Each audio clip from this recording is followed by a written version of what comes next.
Quelle est la différence entre un PCA et un PRA?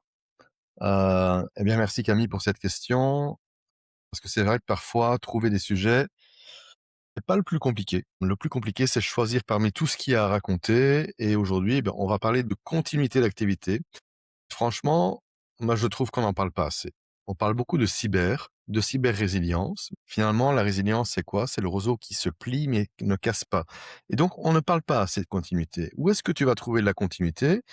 Tu vas en trouver dans les certifications telles que le CISEM, le CISSP, le CISA, mais plus principalement un ISO. Et oui, encore un ISO 22301 cette fois-ci pour BCMS, Business Continuity Management System. C'est vrai qu'on parle souvent de cybersécurité, de ransomware, de résilience, de backup, de SOC pour Security Operating Center, de EDR pour Endpoint Detection Response, de Playbook. Les playbooks, c'est jamais rien d'autre qu'une recette que tu vas utiliser le jour où tu as un type d'incident qui se produit. Donc c'est une sorte de réponse aux incidents. Mais la continuité d'activité, la vraie, celle qui fait tourner le business, on n'en parle jamais. Alors je sais pas pourquoi. Ça me donne des idées de podcasts, des idées de sujets où je vais appuyer la réflexion sur pourquoi nous en France, en Belgique, au Luxembourg, on parle pas de ça. Alors que les ISO existent, par exemple. Pourquoi est-ce que si on descend un peu plus au sud de l'Europe, eh bien, on peut se rendre compte qu'il y a beaucoup plus de sociétés qui sont certifiées ISO 22301? Est-ce culturel? Est-ce parce que les conditions climatiques changent? J'en sais rien. Qu'est-ce qui fait vraiment, finalement, tourner le business? Ou qu'est-ce qui se passe lorsque le business s'arrête? Quand tout s'arrête, c'est là qu'on va voir la différence entre ceux qui avaient prévu et ceux qui improvisent. Beaucoup de gens confondent PCA et PRA.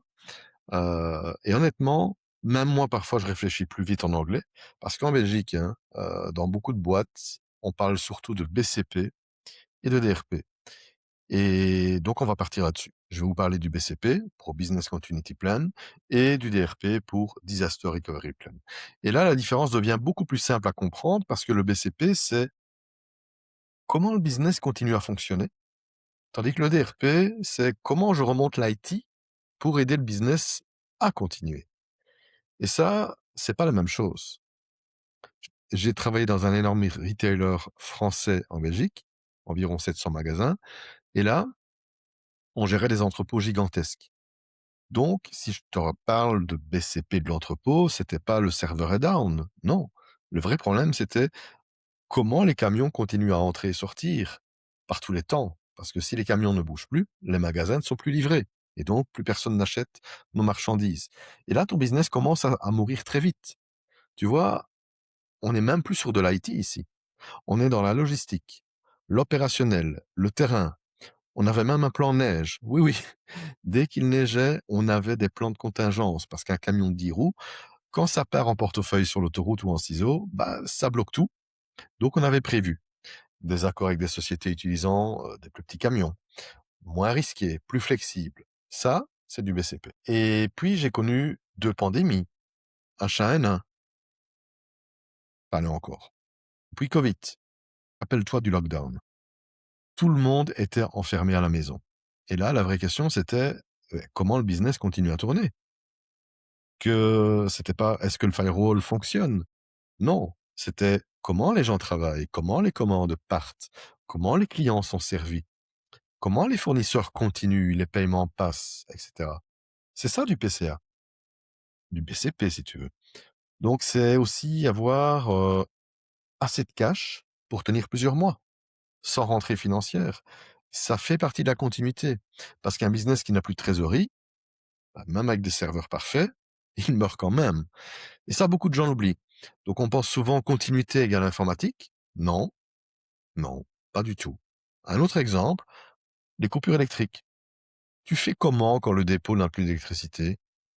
Ou quand ton data center est à l'arrêt? Quand les groupes électrogènes tombent? Quand les cartes carburant ne passent plus? Qui va faire le plein? Quelle carte? Avec quel fournisseur? Quelle clé? Quelle autorité? Et là, tu comprends un truc. Vrai PCA, ce sont des plans. Mais des plans dans les plans.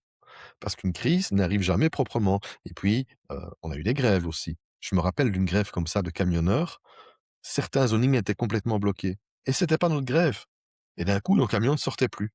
Le business était techniquement up, on n'était pas en grève, mais opérationnellement bloqué et ça, c'est une énorme leçon parce qu'un business peut être parfaitement fonctionnel sur le plan IT et complètement arrêté dans la réalité.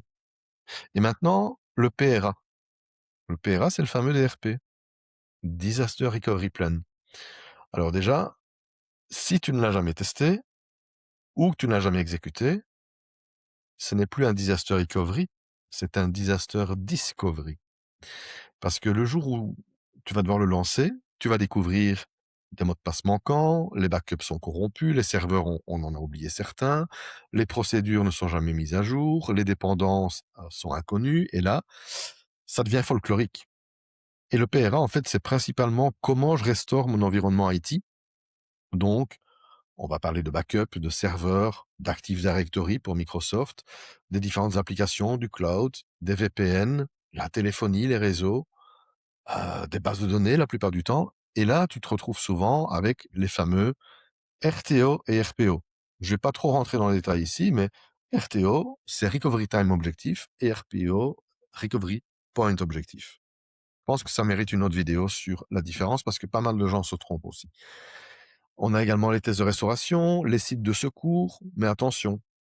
Attention, pourquoi? Parce que le PRA supporte le BCP.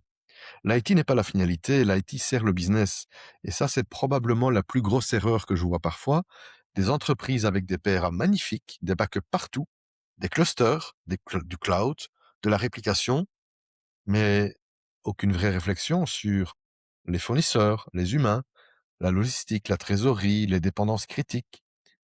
Et là, tu comprends que la résilience, c'est pas juste de la technique, c'est de l'organisation. Et honnêtement, hein, les meilleures entreprises que j'ai vues, ce ne sont pas forcément celles avec le plus gros budget, ce sont souvent celles qui avaient réfléchi, testé, documenté et surtout adapté leur plan à la réalité du terrain. Parce qu'une procédure parfaite dans un classeur, mais impossible à appliquer en crise, ça ne vaut rien. T'imagines, tu as un plan de continuité de 400 pages et tu mets le chaos dans ton entreprise. Tu penses que les gens vont commencer à lire les 400 pages? No way, hein. Ça ne vaut rien. Donc, si tu aimes ce genre de vidéos, cybersécurité, continuité, ISO, résilience, de vraies histoires de terrain, abonne-toi. Parce que en 20 ans, crois-moi, j'en ai d'autres. Et aujourd'hui, j'aimerais bien que tu retiennes une chose, c'est que la vraie question n'est plus est-ce qu'une crise arrivera, mais plutôt quand va-t-elle arriver et est-ce que je serai prêt?